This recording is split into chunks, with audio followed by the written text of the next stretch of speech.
Hello, I'm Annabel Brodie-Smith, Communications Director of the Association of Investment Companies. Independent boards of directors are an important benefit to investment company shareholders. They offer additional oversight and have legal responsibility to protect investors' interests.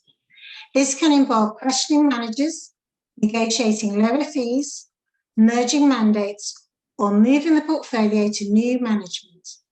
Last year, 8 investment companies moved management groups. But how does this work in practice? What are the key challenges that need to be overcome, and what are the benefits to investors? To discuss this, I'm joined by the chairs of 3 investment companies which have moved portfolios to new asset managers.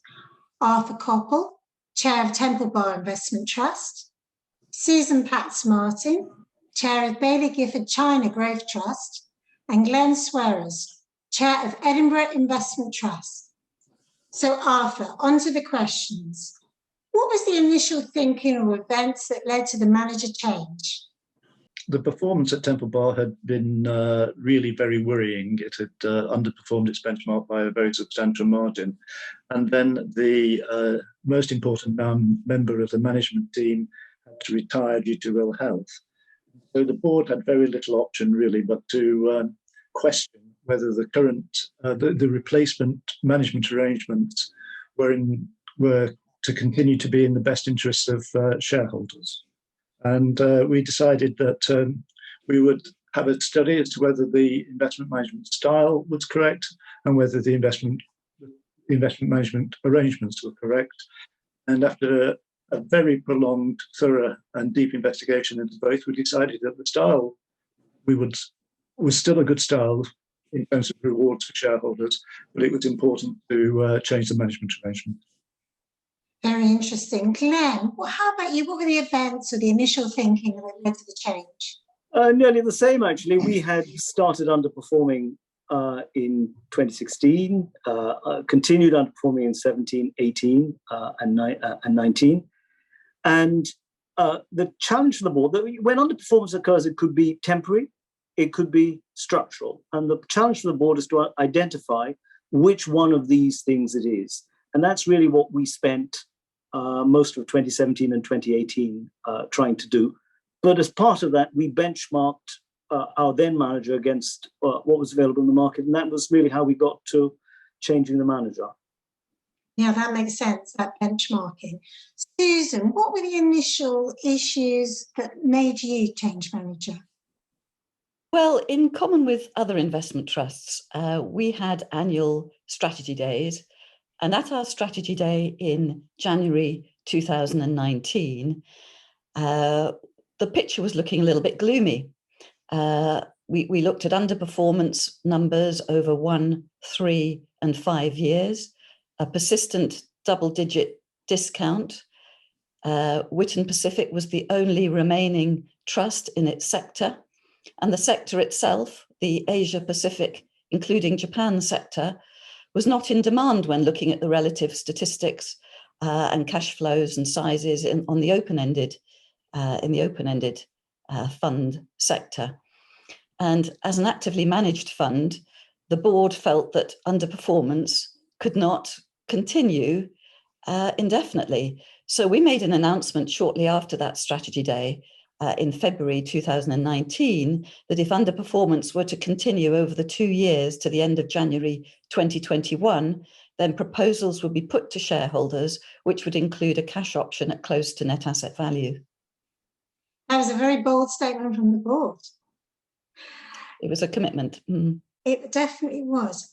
Glenn, what were the main issues in the process of the management change, and how did you overcome them?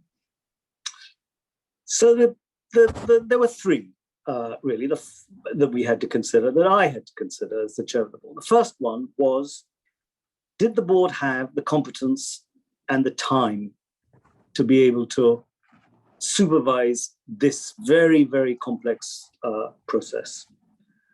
And the answer is the board clearly had the competence because this is how it had been recruited. But whether it had the time was a much more open question. The second question was whether we needed to bring in external parties so that we could get an independent perspective?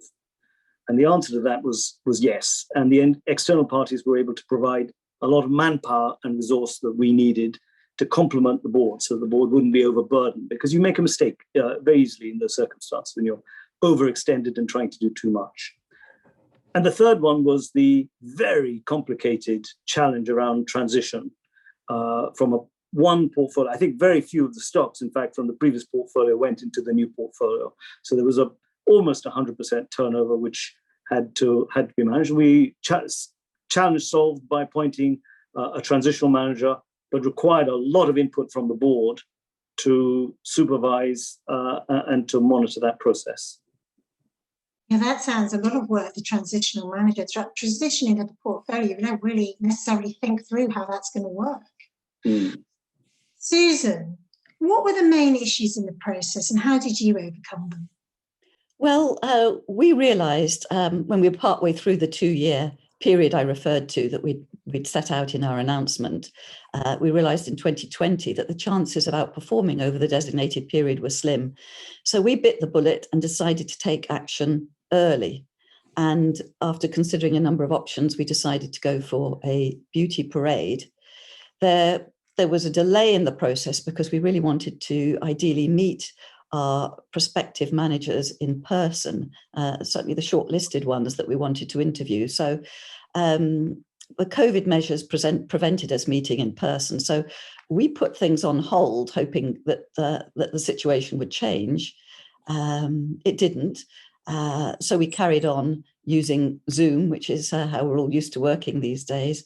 However, the decision we reached was to appoint Baillie Gifford, but their proposal was a radical change and a significant move from our existing mandate. And so one of our issues was, would shareholders support such a key change in direction from a broad Asia-Pacific mandate to a single country focus on China?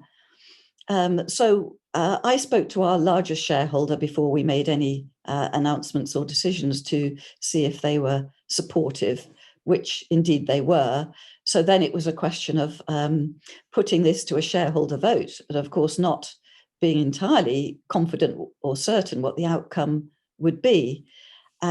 We did also offer a tender offer of up to 40% so that those investors who wanted to take cash, who weren't satisfied with the mandate, were able to do so.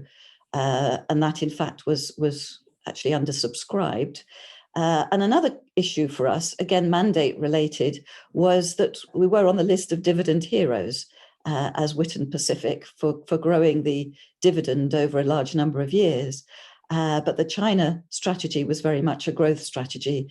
So to address that, we agreed to match the dividend for 2 years, both the year of the mandate change and the subsequent year, taking advantage of the ability of investment trusts to build revenue reserves that they can draw on in leaner years.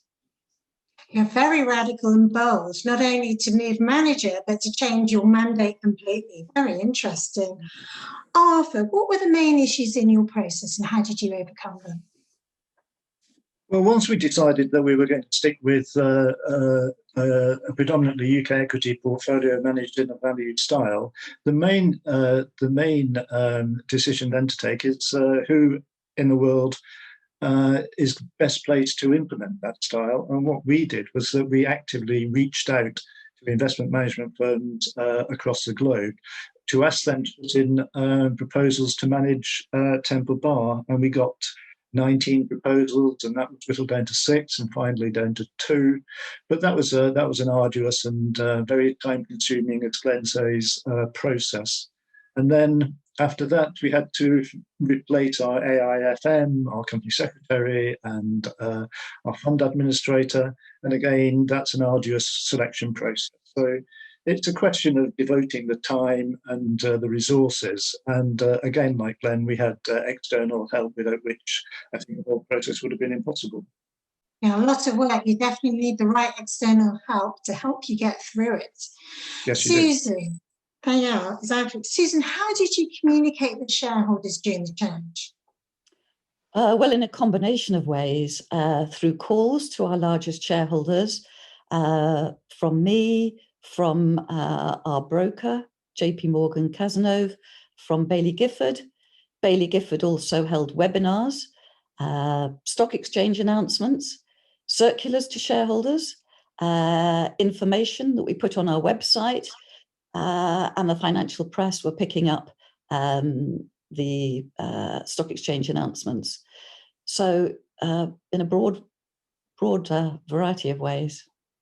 Yeah, definitely. Arthur, how did you communicate with your shareholders?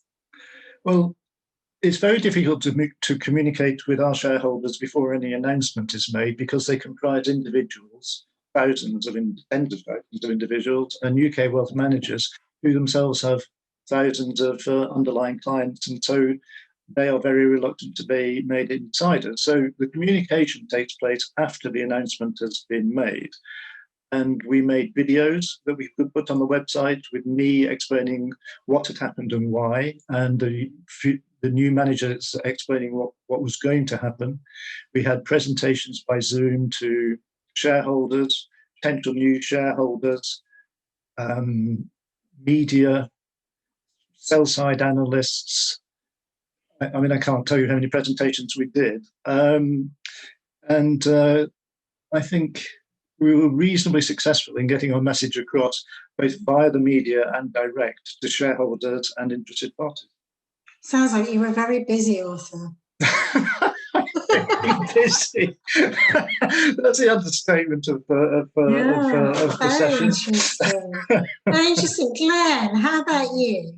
How did you communicate with shareholders? So, like all investment trusts, I think we maintain a very regular dialogue with investors through the brokers, through meetings, through lunches, the annual general meeting, and our underperformance, let's put it mildly, had not gone unnoticed. So people felt free to give us their views too by writing in. So I was perfectly well aware before we started this whole process of what a broad swathe of shareholders were thinking, and obviously we went around talking to people during the initial phases of the discussion to get a sense of what people were thinking if we were to make a change.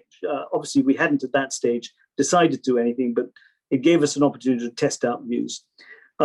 Like Arthur, we didn't, once we took a decision to make the change, we had to do it quietly until the announcement was made. And then thereafter, you account for the decision you've made to the market, to the shareholders through press conferences, the analyst meeting, on the website. We issued letters to shareholders, specific letters to shareholders that discussed what we had proposed, why we had proposed it, what the significance of it was for them, and obviously they could write to us. Unfortunately, or fortunately, if it depends on how you look at it, most of the change that we made was before COVID, so we were able to see people face to face. But the AGM, where I suppose most of the shareholders would have wanted and would have had an opportunity to talk directly to us about it all, was last year when it was virtual, and it was impossible to do that. So I've received a lot of very positive commentary from wealth managers and from the individual shareholders. But this is one of those things where boards are going to have to keep the communication up and raise the temperature, because the opportunities for dialogue are just so much reduced, at least face-to-face dialogue is so much reduced by the current crisis. I completely agree with you, and we're all going to have to get used to the reality of virtual AGMs and communicating via Zoom, and it is different. You can reach a lot of people, but it's not the same as face-to-face communication. Okay, so what have been the advantages to shareholders following the change? Susan, what have been the advantages to shareholders? Well, the main advantage has been that the share price has risen considerably for shareholders. I'm pleased to say the share price has moved from being on a persistent discount to being at a consistent premium so far since the change. We've been able to issue more shares to grow the company. In fact, the share issues have been so popular that we've had to hold 2 shareholder meetings since our AGM to authorise the issue of further shares. in the last financial year, there was outperformance of both the NAV and the share price. And the company, despite the tender, is larger at this year end than it was at the previous year end. Well, it's great to hear you're issuing shares because there's so much demand for those shares and the company's grown. That's wonderful news. Arthur, what's been the advantages to shareholders following the change? Pretty similar to Susan's, really. The share price since the change has increased by well over 60%, and the discount has been virtually wiped out. It was 8% at the time of the change, and it's now at or around net asset value. So the shareholder experience has been fantastically better since the change than it was before the change. Obviously, that's due almost entirely to the beyond tech bounce, as it were, because the UK value style has been massively brought back into favour from its previous pariah status. But I think shareholders should be pleased, and I've had some very positive feedback from shareholders about change, and so far at least it seems to be going extremely well. Well, it's great to hear the share prices bounce and the discounts coming. That's really great. Glenn, what have been the advantages to your shareholders following the change? We've had better performance. For the first time in 4 or 5 years, we've had a positive total return, and we've beaten the benchmark. And that's important. We've got a management team in Majidi that isn't really accessible in any other way in the market. This is pretty well the only way that the market can get to Majidi and its management style. Discount has narrowed, and if I can speak on a very personal level, it allows the board basically to sleep a little bit better. Well, I'm pleased you're getting a good night's sleep. I'm sure your shareholders are happy that they can sleep well too. Yes, I've noticed my sleep pattern has improved immensely. Okay, so Glenn, what have you enjoyed most about being the chair of an investment company? I have really enjoyed working with my colleagues on the board. I must say, I think that is a very personal thing, but I must say it has been, a really positive experience. The board does not have the same. Not all individuals on the board have the same view. There are very different views about issues on the board. The job of the chairman is to kind of find the consensus on the board, the mind of the board, which is not the mind of any individual on the board, it's the mind of the company itself. And everybody's got to be open to being influenced by other people. They've got to listen carefully to what other people are saying. They've got to allow themselves to be, for their minds to be changed by what other people are saying, and consider carefully where other people are bringing something that they hadn't considered to the pie, as it were, to the table. I think that, and the job of the chair is to facilitate that, is to create the environment in which board members feel confident that they can express dissenting views, even if they're in a minority of one, because it can have a big effect on the way boards are. I've really enjoyed that experience tremendously. Yeah, diversity of views on a board is very, very important, and I think you've really brought that out there. Susan, what do you enjoy most about being a chair of an investment company? Well, I enjoy being able to set the agenda for the board discussions. Also working collegiately with my fellow board directors. And I agree with all those views just expressed on the workings of the board and with your fellow colleagues, and bringing out the best and making sure you reach the best possible decisions for the benefit of our shareholders. Right, thank you. And Arthur, what have you enjoyed most about being chair of an investment company? Well, Annabelle, if you'd asked me this a few months ago, the answer would have been pretty easy. The answer would have been not much. But the situation has obviously improved immensely since the dark days when, like Glenn, I was waking up at 4 o'clock in the morning worrying about what on earth I was going to do. But like Glenn and Susan, I've really enjoyed working with the rest of the Temple Bar board. It's a very diverse board. We have, we laugh a lot, but we take it very seriously, and it's really very enjoyable working with them. They're a great team. Secondly, I've liked one of the advantages of and there are very few advantages of this whole process, is that I've got to know the shareholder base an awful lot better than I did. And I've enjoyed that. It's been a really interesting experience, getting to know the shareholders, getting to know what their investment aims are, and helping them to achieve them. I don't think you can listen to this without feeling that investment company boards are actually really beneficial to shareholders. They're working hard in their best interests, and that really comes across in this conversation. I'd like to thank our chairs very much for joining us today. It's been great to hear more about their work on behalf of investors. I'd like to emphasise that we don't know what's going to happen in the future. Investment is for the long term, and you need to have a well-balanced portfolio. If you're in any doubt, you should talk to a financial advisor. Thanks so much for watching.